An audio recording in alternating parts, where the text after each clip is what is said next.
What's good, YouTubers and YouTubettes? This is JB Sports back again with another one. Terrence Bud Crawford did an interview with TMZ, and he talked about the Errol Spence clash, and he talked about the Spence Porter fight that just took place a couple of weeks ago. Man, it was a wide-ranging interview, and a lot of things were said in this interview with Terrence Crawford. Man, I'm glad to see him coming out of his shell and being more aggressive toward Errol Spence. That's how you try to get the guy to fight you, man. You got to be aggressive, man. You look at what Lara did to Canelo at the press conference after I think he beat Anguilla, called him out, got in his face, and got the fight done with him and Canelo. And that's what I think Terrence Bud Crawford is trying to do, man. He's getting more aggressive, all that humble talk and all that Mr. Nice Guy talk, showing respect. And even when him and Errol Spence were at a fight, I think earlier this year, I think it was Hooker fight up in Dallas, those guys were kind of went back and forth with each other about a potential fight, but it was nothing personal. There wasn't no animosity toward that. But I think Terrence Bud Crawford has turned the temperature up. Give him credit for that, man. Turn the temperature up, man. He basically said Spencer's last fight with Porter that he thought Porter won the fight, man. He said Porter landed more punches in that fight. He didn't think the judges gave Porter credit for landing those punches. He thought he won the fight. And then he told Errol Spence he needs to pull his panties up and let's fight. He says 50-50. He said he's not worried about 50-50 no more. He said he know he's going to win, so he's not tripping on no 50-50. So what Errol Spence Jr. and his team need to do is send Bud Crawford after the Danny Garcia fight. After the Danny Garcia fight, if you can't get Manny Pacquiao, you need to send a contract to Terrence Crawford, 65-35, and he need to take that. If he's basically saying that he ain't tripping on 50-50 no more. And if we look at the numbers, it should be about a 65-35 split in Errol Spence's favor. So if he's willing to accept that, or maybe they do some kind of compromise, and he says, since you number one rate on the pound for pound list, we're gonna jump you up from 35 to 40 just based on that. Let's do 60-40. That'll be a fine thing to do. So we'll see what happens, man. But Terrence Bud Crawford called him out, man. I want to see the fight, man. Don't get it twisted. But I know the economics of boxing, and I know how these things work. And when you got one guy doing these set of numbers, and you got the other guy doing these set of numbers, all that's going to come to the negotiating table. And Errol Spence Jr. is simply doing better numbers across the board than Terrence Bud Crawford. Whether it be pay-per-view, whether it be crowd attendance, whether it be TV ratings, he's a head and shoulders above Terrence Crawford, and that's what's going to end up getting him the biggest pie. But hopefully the fight get made, man. I ain't got nothing bad to say about what Terrence Crawford did. A lot of people gonna say, oh man, he clout chasing. He see that Errol Spence got a fight pretty much lined up with Danny Garcia on January 25th, Fox pay-per-view.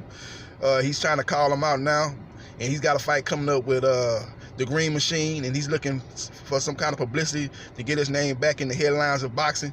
And they probably gonna shortly announce that fight probably sometime this week, and it's just a prelude to that. That may be the case, but bottom line is, both of these guys are dogs. Both of these guys both of these guys are about that action. And I want to see the fight get made, man. Hopefully it get made sometime in 2020, man. I think the schedule's going to probably go a little something like this. I think Errol's going to fight Danny Garcia next.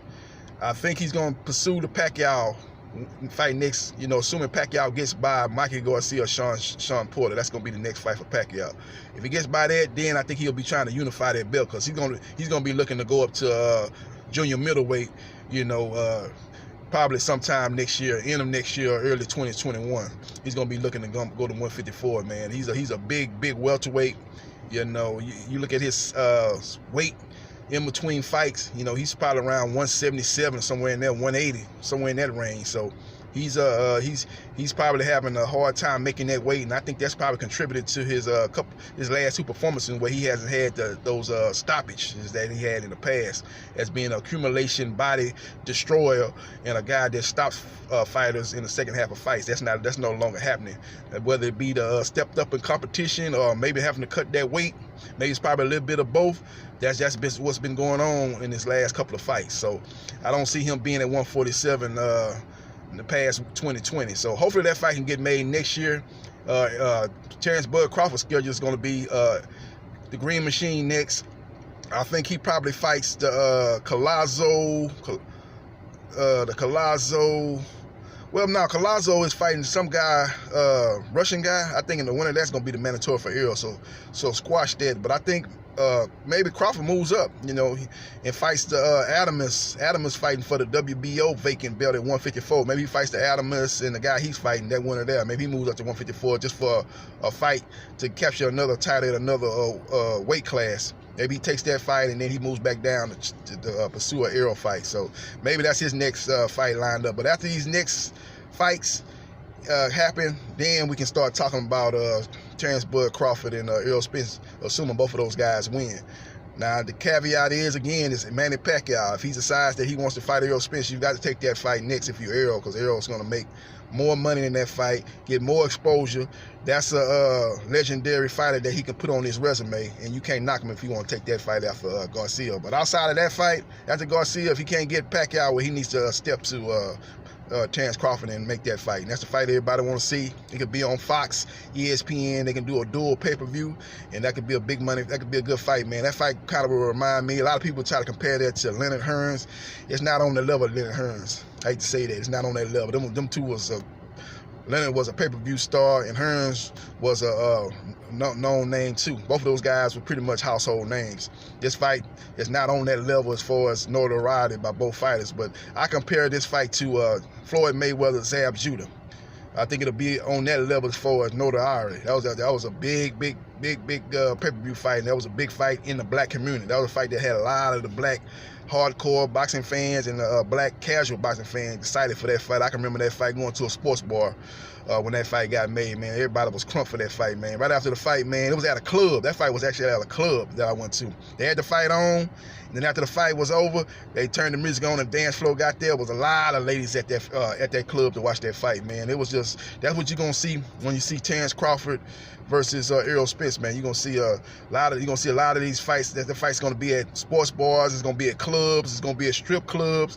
It's gonna be going down everywhere, because that's gonna be the fight for the hardcore boxing fan and the casual boxing fan.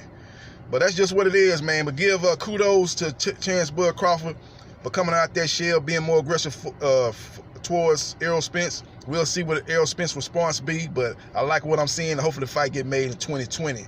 I'm gonna be back a little later on and do a video, man. I'm gonna do a video about the Cleveland Browns situation, man. They got slaughtered last night against San Francisco 49ers, man. I'm gonna give you an interesting take on that particular game and what I think the Cleveland Browns need to do moving forward.